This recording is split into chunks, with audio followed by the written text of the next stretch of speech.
उस टाइम हमें फील हुआ कि हाँ अब वॉर हो गई है, तो और उस टाइम के बाद फिर कीव से फ़्लाइट्स भी बंद हो गई।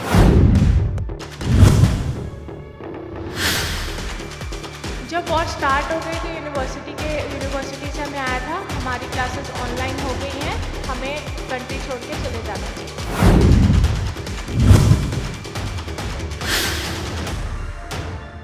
ਕੋਈ ਤੁਹਾਡੇ ਸਾਹਮਣੇ ਕੋਈ ਐਸਾ ਕੋਈ ਬਲਾਸਟ ਵਗੈਰਾ ਹੋਇਆ ਹੋਵੇ, ਕੋਈ ਗੋਲੀ ਵਗੈਰਾ ਚੱਲੀ ਹੋਵੇ, ਤੁਸੀਂ ਦਰਸ਼ਕਾਂ ਨੂੰ ਦੱਸ ਸਕਦੇ ਹੋ ਕੋਈ, ਕਿਉਂਕਿ ਦੱਸਣ ਨਾਲ ਕੋਈ ਕਿਸੇ ਦਾ ਹੌਸਲਾ ਬੁਲੰਦ ਹੁੰਦਾ ਹੈ।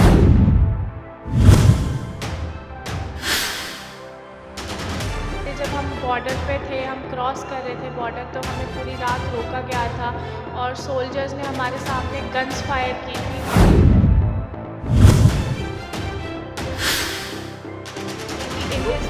ਜਦੋਂ ਗਨ ਲੋਡਡ ਸ਼ੁਰੂ ਹੋ ਗਏ ਉਦੋਂ ਮਨ ਦੇ ਵਿੱਚ ਕੀ ਆਇਆ?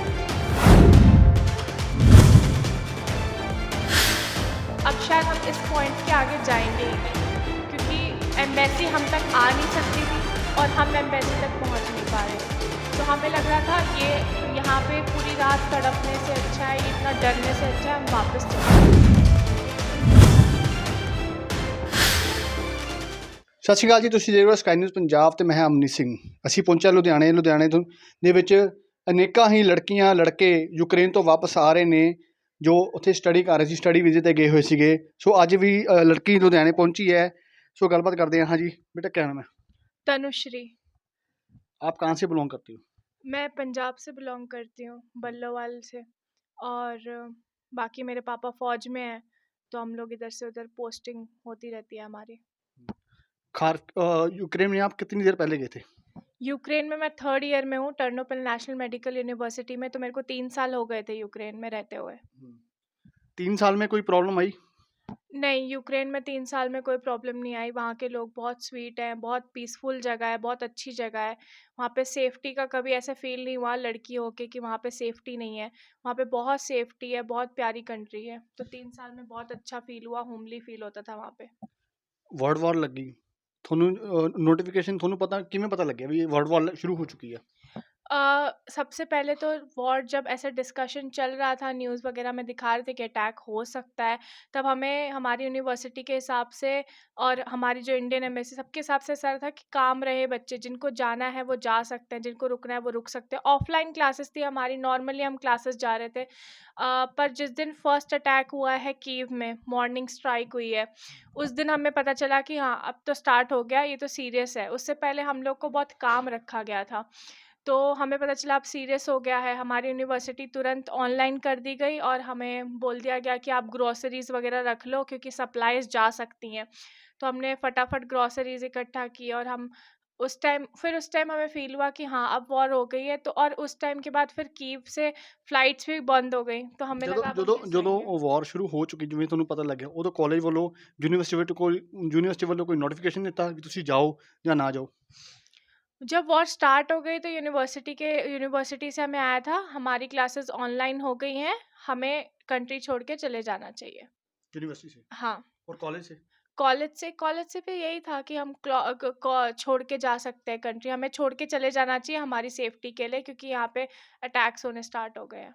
ਕੋਈ ਤੁਹਾਡੇ ਸਾਹਮਣੇ ਕੋਈ ਐਸਾ ਕੋਈ ਬਲਾਸਟ ਵਗੈਰਾ ਹੋਇਆ ਹੋਵੇ, ਕੋਈ ਗੋਲੀ ਵਗੈਰਾ ਚੱਲੀ ਹੋਵੇ, ਤੁਸੀਂ ਦਰਸ਼ਕਾਂ ਨੂੰ ਦੱਸ ਸਕਦੇ ਹੋ ਕੋਈ, ਕਿਉਂਕਿ ਦੱਸਣ ਨਾਲ ਕੋਈ ਕਿਸੇ ਦਾ ਹੌਸਲਾ ਬੁਲੰਦ ਹੁੰਦਾ ਹੈ। ब्लास्ट तो कोई नहीं हुआ मेरी आंखों के सामने, पर जब हम बॉर्डर पे थे, हम क्रॉस कर रहे थे बॉर्डर, तो हमें पूरी रात रोका गया था और सोल्जर्स ने हमारे सामने गन्स फायर की थी, ताकि हमें डराने के लिए वो हमारे सामने रीलोड कर रहे थे गन, कि हम लोग थोड़ा डर जाएं और रुक जाएं, क्योंकि बच्चे प्रोटेस्ट करने लग गए थे कि उनको बॉर्डर क्रॉस क्यों नहीं करने दे रहे, जबकि हमारी गवर्नमेंट के हिसाब से बिल्कुल क्लियर गाइडलाइंस थी कि ਜਦੋਂ इंडियन ਜਦੋਂ स्टूडेंट्स ਜਦੋਂ ਗਨ ਲੋਡਡ ਸ਼ੁਰੂ ਹੋ ਗਈ ਉਦੋਂ ਮਨ ਦੇ ਵਿੱਚ ਕੀ ਆਇਆ ਜੀ ਤੁਹਾਡੇ? मतलब हमने तो पहली बार ऐसे गन्स फायर होते हुए देखे, रीलोड होते हुए देखा, वो हम लोग को स्टिक से ऐसे मार रहे थे, तो हम लोग को ऐसा फील हो रहा था कि मतलब अब शायद हम इस पॉइंट के आगे जाएंगे ही नहीं, क्योंकि एम्बेसी हम तक आ नहीं सकती थी और हम एम्बेसी तक पहुंच नहीं पा रहे। तो हमें लग रहा था ये यहाँ पे पूरी रात तड़पने से अच्छा है, ये इतना डरने से अच्छा है हम वापस चले जाएं जहाँ से हम आए हैं। तो आधे बच्चे तो वापस जा रहे थे टर्नोपिल, कि कोई बात नहीं वहाँ पे रह लेंगे, देखा जाएगा। बच्चे इतना ज़्यादा होप खो चुके थे कि उनको ठंड और ये सब चीज़ों से ज़्यादा उनको लग रहा था ब्लास्ट ज़्यादा बेटर है।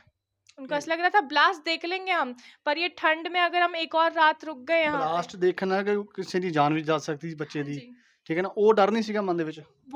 वो तो डर बच्चों का निकल गया वहां जाके कि पूरी पूरी रात हमें रोड पे बैठना पड़ रहा है, इतनी ठंडी पड़ रही है, स्नोफॉल हो रही है, ऊपर से सोल्जर्स भी डरा रहे हैं हमें।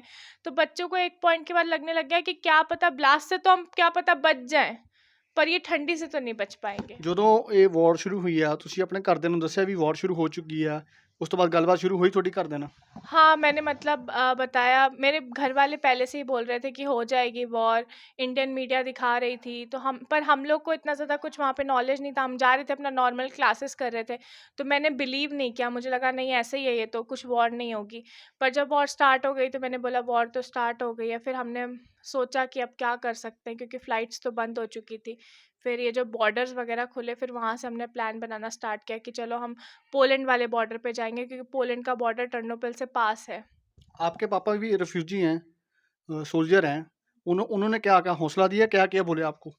हाँ, मेरे डैडी सोल्जर हैं, तो वो हमेशा हमें ऐसे मोटिवेट करते रहते हैं, तो उनकी तरफ से मुझे ऐसा डाउन नहीं फ़ील हुआ। उन्होंने जो भी डिसीजन हमने लिया बॉर्डर पे लिया, मैंने अगर बोला कि मुझे वापस जाना है, या फिर मैंने बोला अभी तो हम 20 किलोमीटर चले हैं, अभी तो हमें 30 और चलना है, तो उन्होंने बस हमें मोटिवेट किया कि कोई बात नहीं, आराम-आराम से चलो, 2-2 किलोमीटर बाद रेस्ट कर लो, पर पहुँचना है आगे तक, रुक नहीं सकते बीच में। ਮਤਲਬ ਪਾਪਾ ਨੇ ਪੂਰਾ ਹੌਸਲਾ ਦਿੱਤਾ ਵੀ ਹਾਂ ਇਹ ਜਿਹੜੀ ਜੰਗ ਲੜ ਰਹੇ ਹੋ ਤੁਸੀਂ ਵੀ ਇੱਕ ਜੰਗ ਲੜ ਰਹੇ ਸੀਗੇ, ਉਹ हाँ ਹਾਰਨੀ जी। ਨਹੀਂ हैगी।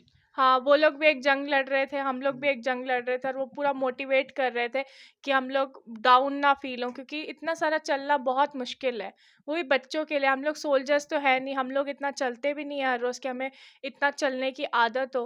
तो एक पॉइंट के बाद हम लोग उम्मीद खो चुके थे, पर माँ-बाप से बात करने के बाद हमें ऐसा फ़ील होता था कि नहीं कोई बात नहीं, थोड़ा-सा और एफ़र्ट्स कर लेते हैं। ਉੱਥੇ ਦੀ ਸਰਕਾਰ ਵੱਲੋਂ, ਉੱਥੇ ਦੀ ਸੋਲਜਰਸ ਵੱਲੋਂ, ਜੋ ਵੀ ਸੀਗੇ ਉਹਨਾਂ ਵੱਲੋਂ ਤੁਹਾਡੇ ਤੇ ਕੋਈ ਤਸ਼ੱਦਦ ਤਾਂ ਨਹੀਂ ਕੀਤਾ ਗਿਆ? वहाँ की सरकार के मतलब वहाँ की सरकार ने हमें क्रॉस तो करने दिया, बस हमारी उन्होंने रोकी नहीं। हम लोग बॉर्डर तक जा रहे थे तो उन्होंने कोई परेशानी नहीं की हमारे लिए। बस हम जब बॉर्डर पे पहुँचे हैं, चेक पॉइंट पे, वहाँ पे जाके पता नहीं क्यों उन्होंने हमारे लिए प्रॉब्लम क्रिएट कर दी। उन्होंने हमें पूरी रात वहाँ बिठा के रखा।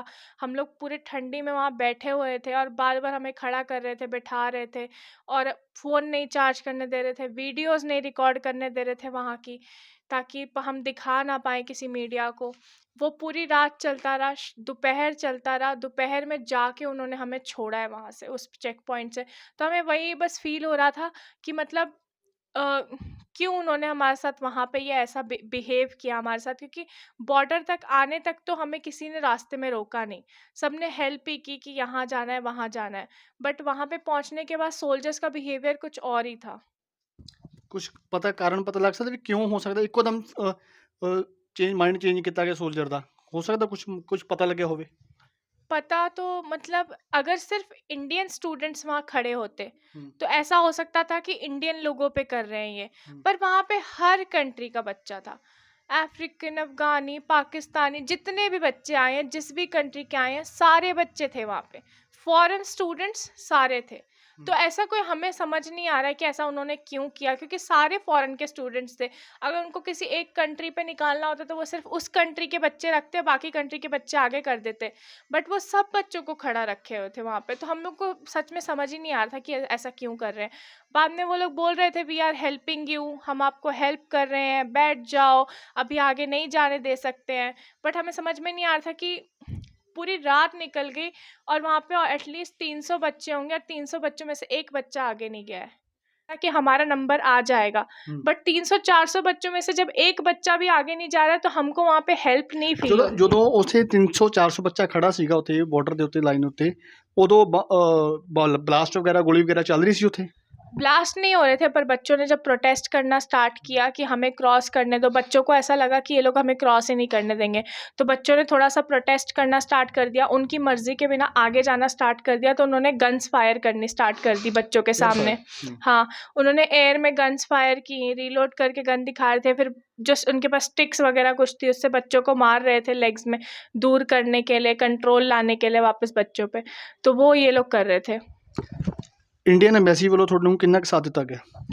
इंडियन एम्बेसी जब बॉर्डर क्रॉस हो गया, सब कुछ ख़त्म हो गया, मतलब जितना हमारा स्ट्रगल था वहाँ पे हमने सारा स्ट्रगल खुद से किया। उसके बाद जब हम पहुँचे तब इंडियन एम्बेसी ने हमें होटल प्रोवाइड किया है, डॉक्टर्स प्रोवाइड किए, खाना प्रोवाइड किया, वापस आने की फ़्लाइट प्रोवाइड की। उसके लिए हम बहुत थैंकफुल हैं कि इतना किया।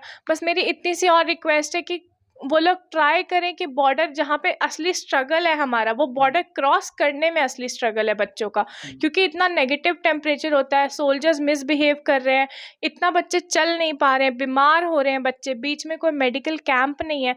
तो वो जो अगर वो कोशिश कर पाएँ तो वो बॉर्डर के इस साइड आके बच्चों की मदद कर दें, क्योंकि असली स्ट्रगल वहाँ तक पहुँचने में है। उसके बाद तो वो लोग हमारी हेल्प कर ही रहे हैं। ਤੁਸੀਂ ਕਹਿ ਰਹੇ ਹੋ ਵੀ ਇੰਡੀਅਨ ਐਮਬੈਸੀ ਨੇ ਪੂਰਾ ਤੁਹਾਡਾ ਸਾਥ ਦਿੱਤਾ, ਪਰ ਦੇਖਿਆ ਜਾਵੇ ਤੇ ਕਿਤੇ ਨਾ ਕਿਤੇ ਜਿਵੇਂ ਪੰਜਾਬ ਦੇ ਵਿੱਚ 5 ਮੈਂਬਰੀ ਕਮੇਟੀ ਬਣਾਈ ਹੈ, 5 ਬੰਦੇ ਬਣਾਏ ਨੇ ਵੀ ਕਮੇਟੀ ਬਣਾਈ ਜਾਵੇ, ਕਿੱਥੇ ਕਿੱਥੇ ਹੈਗੇ ਨੇ ਉਹਨਾਂ ਨੂੰ ਕਾਲ ਕੀਤੀ ਜਾਵੇ। ਤੁਹਾਨੂੰ ਕੋਈ ਕਾਲ ਆਈ ਆ ਐਮਬੈਸੀ ਵੱਲੋਂ ਕੋਈ, ਜਦੋਂ ਤੁਸੀਂ ਬਾਰਡਰ 'ਤੇ ਸੀਗੇ ਜਾਂ ਅੱਗੇ ਸੀ ਜਾਂ ਪਿੱਛੇ ਸੀ, ਵੀ ਤੁਸੀਂ ਕਿੱਥੇ ਹੋ, ਕਿੱਦਾਂ ਵਗੈਰਾ ਵਗੈਰਾ, ਤੁਹਾਨੂੰ ਕੋਈ ਕਨੈਕਟ ਕੀਤਾ ਗਿਆ ਤੁਹਾਡੇ ਨਾਲ ਕੋਈ? नहीं, मुझे कोई कॉल नहीं आया वहाँ पे कि हम कहाँ पे हैं। हम एम्बेसी मतलब बॉर्डर क्रॉस करने तक हमें कोई हेल्प नहीं थी। हमने इवन कॉल भी किया था जब लड़कियों के साथ मिसबिहेव हो रहा था कि हमारी हेल्प करो, ऐसा करके। कौन मिसबिहेव कर रहे थे ਤੁਹਾਡੇ ਨਾਲ? दूसरी कंट्रीज़ के लड़के थे। जब लाइंस बनती है ना तो मिसबिहेव मतलब कैसा मिसबिहेव कि वो पुश कर रहे थे। उनके दिमाग में ऐसा आ रहा था कि अगर हम पुश करेंगे तो बच्चे आगे जाएंगे तो हम आगे जाएंगे। तो वो इतना ज़्यादा पुश कर रहे थे कि लड़कियां दब रही थी, ऐसा लग रहा था हड्डी टूट जाएगी बच्चों की, इतनी ज़्यादा दब रही थी, चिल्ला रही थी कि बहुत ज़्यादा पुश हो रहा है। बट फिर भी लड़के पुश करते जा रहे थे कि ये लोग आगे जाएंगे तो हम भी आगे जाएंगे, ऐसा मिसबिहेव हो रहा था। मतलब लड़कियां आगे सी तो लड़के पीछे सी? हाँ, क्योंकि वो लोग हमें प्रायोरिटी देते थे सोल्जर्स कि वो लोग लड़कियों को पहले निकालेंगे, तो लड़कियों को ये प्रायोरिटी थी। उसमें लड़कों का ना पेशेंस बिल्कुल चला गया था, तो लड़के बहुत ज़्यादा वायलेंट हो गए थे।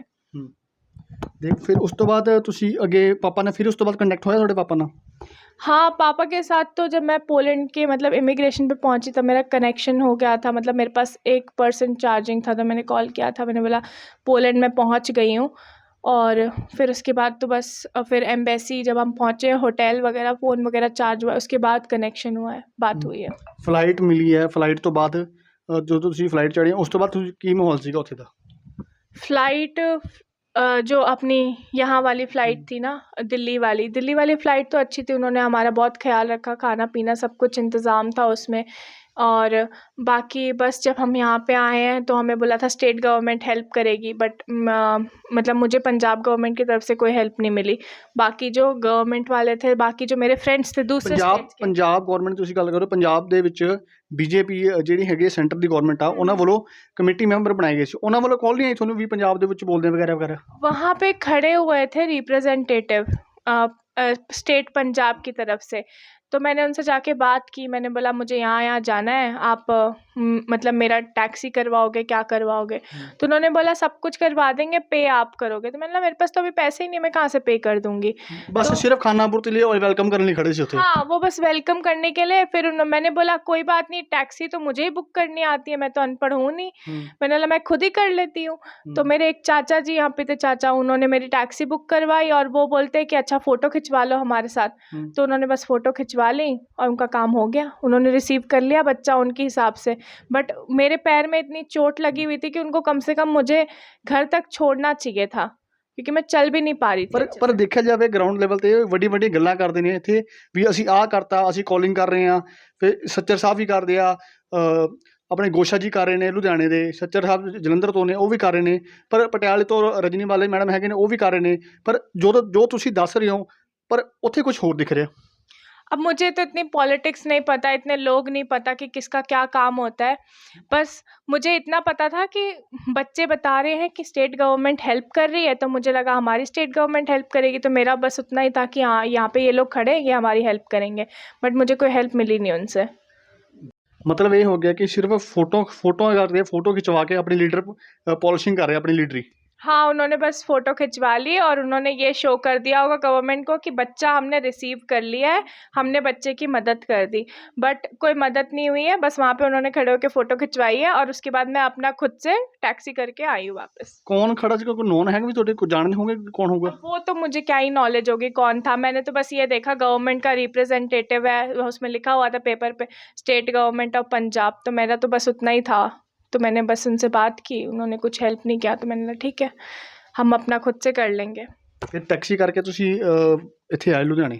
हाँ जी, टैक्सी करके मेरे चाचा यहाँ पे थे, चाचा उन्होंने बुक की टैक्सी दिल्ली टू लुधियाना, फिर मैं यहाँ पे लुधियाना आई हूँ। ਜਦੋਂ ਲੁਧਿਆਣੇ ਪਹੁੰਚੇ ਹੋ ਫਿਰ ਘਰੇ ਕਾਲ ਕੀਤੀ ਵੀ ਲੁਧਿਆਣੇ ਪਹੁੰਚ ਗਏ, ਫਿਰ ਕਿੱਦਾਂ ਦਾ ਰਿਐਕਸ਼ਨ ਰਿਹਾ ਤੁਹਾਡਾ? लुधियाना तो मैंने वैसे सबको कॉल करके बता दिया था कि मैं लुधियाना आने वाली हूँ, तो यहाँ पे मेरी बहन है, इसने मुझे रिसीव कर लिया था। ਜਦੋਂ ਤੁਸੀਂ ਲੁਧਿਆਣੇ ਪਹੁੰਚੇ ਉਦੋਂ ਕੋਈ ਲੀਡਰ ਦਾ ਕਿਸੇ ਦਾ ਫੋਨ ਆਇਆ ਵੀ ਤੁਸੀਂ ਲੁਧਿਆਣੇ ਪਹੁੰਚੇ, ਜਾਂ ਲੁਧਿਆਣਾ ਐਡਮਿਨਿਸਟਰ ਵੱਲੋਂ ਕੋਈ ਫੋਨ ਆਇਆ ਤੁਹਾਨੂੰ ਵੀ ਤੁਸੀਂ ਲੁਧਿਆਣੇ ਪਹੁੰਚ ਗਏ ਹੋ? नहीं, वैसे तो उनका कॉल आना चाहिए था कि हम सेफ़ली घर पहुँचे हैं कि नहीं पहुँचे हैं, बट मुझे किसी का कॉल नहीं आया कि मैं सेफ़ली घर पहुँची हूँ या नहीं पहुँची हूँ। मतलब कोई रिस्पॉन्स नहीं था। मीडिया वाले आए थे बट एडमिनिस्ट्रेशन के हिसाब से कोई नहीं था।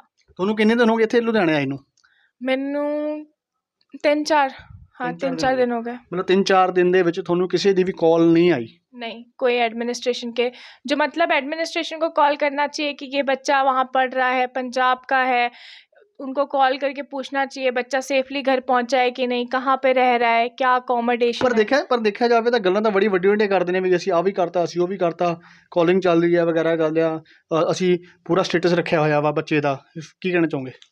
अभी मैं वहाँ से आई हूँ तो मुझे ये सब नहीं पता कि इन्होंने क्या क्या माँ बाप को बोला गया है, क्या ये लोग यहाँ पे प्रोमिसेस कर रहे हैं कि हम बच्चों से ये पूछ रहे हैं वो पूछ रहे हैं। हमें बस इतना बताया गया कि हम जा रहे हैं, हमारी स्टेट गवर्नमेंट हेल्प करेगी, उससे ज़्यादा हमें कुछ नॉलेज ही नहीं थी और वो यहाँ पे आके हमें देखने को मिला नहीं। तो इसीलिए तो वो तो बस बोलने की बातें हैं बेसिकली, कि बस बोल दिया कि हम ये कर रहे हैं पर हो कुछ नहीं रहा है। ਤੁਸੀਂ ਕਹਿ ਰਹੇ ਹੋ ਵੀ ਮੇਰੇ ਮੌਕੇ 'ਤੇ ਟੈਕਸੀ ਲਿੱਤੀ ਆ, ਮੈਂ ਆਪਣੇ ਪੈਸੇ ਖੁਦ ਦਿੱਤੇ ਨੇ, ਇਹ ਤੁਹਾਨੂੰ ਇਹ ਵੀ ਲੱਗਦਾ ਹੋਏਗਾ ਕਿ ਜਿਹੜੀ ਫਲਾਈਟ ਕੀਤੀ ਆ, ਉਹ ਫਲਾਈਟ ਦੇ ਵਿੱਚ ਖਾਣਾ ਪੀਣਾ ਹੋਇਆ, ਉਹ ਸਾਰਾ ਕੁਝ ਤੁਹਾਡੇ ਪੈਸੇ ਨਾਲ ਹੀ ਹੋਇਆ ਹੋਊਗਾ? पैसे तो देखा जाए तो हम लोग अपना वीज़ा लेते हैं, जो हमसे टैक्सेस लिए जाते हैं, तो एक तरीके से हमारा ही पैसा जिससे हम लोग वापस आ रहे हैं। तो ये हम लोग एम्बेसी में वीज़ा लगवाते हैं अपना स्टूडेंट वीज़ा वगैरह, उसमें भी जो कमीशन होता है ऑफ कोर्स सेंट्रल गवर्नमेंट को जाते हैं पैसे उसमें से। तो बेसिकली ये लोग हमारे पैसे से हमें वापस ला रहे हैं और इवैक्यूएशन का नाम भी हो गया है। ਪਰ ਦੇਖਿਆ ਜਾਵੇ ਉਹ ਤਾਂ ਕਹਿ ਰਹੇ ਅਸੀਂ ਫ੍ਰੀ ਲੈ ਕੇ ਆ ਰਹੇ ਹਾਂ। फ्री लेके आ रहे हैं तो पैसे तो हमसे ऐसे लिए नहीं है, पर घुमा फिरा के तो बात सेम ही हो जाती है। ਆਖਰੀ ਸਵਾਲ, ਤੁਹਾਡੀ ਸਟੱਡੀ ਨੂੰ ਕਿੰਨਾ ਟਾਈਮ ਰਹਿ ਗਿਆ ਵਾ ਹੁਣ, ਜਿਹੜੀ ਤੁਸੀਂ MBBS ਕਰ ਰਹੇ ਹੋ ਉੱਥੇ, ਜਦੋਂ ਹੁਣ ਚਲੋ ਪਰਮਾਤਮਾ ਸੁੱਖ ਰੱਖੇ ਵਾਰ ਖਤਮ ਹੁੰਦੀ ਹੈ, ਠੀਕ ਹੈ ਜੀ, ਕੀ ਤੁਸੀਂ ਵਾਪਸ ਜਾਓਗੇ ਉੱਥੇ?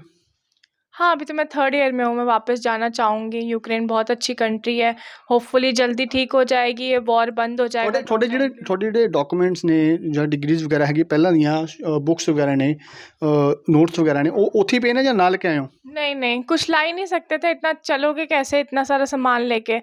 तो मैं तो बस अपना पासपोर्ट लेके आई हूँ, बाकी सब छोड़ के आए हैं वहीं पे। ਫਿਰ ਉਸ ਤੋਂ ਬਾਅਦ ਜਦੋਂ ਤੁਸੀਂ ਜਾਓਗੇ ਉੱਥੇ ਤੁਹਾਨੂੰ ਕਿਸ ਤਰ੍ਹਾਂ ਦਾ ਕੋਈ ਡਾਕੂਮੈਂਟ ਦੁਬਾਰਾ ਮਿਲਣਗੇ, ਨੋਟਸ ਵਗੈਰਾ ਮਿਲਣਗੇ ਜਾਂ ਕੀ ਹੋਏਗਾ?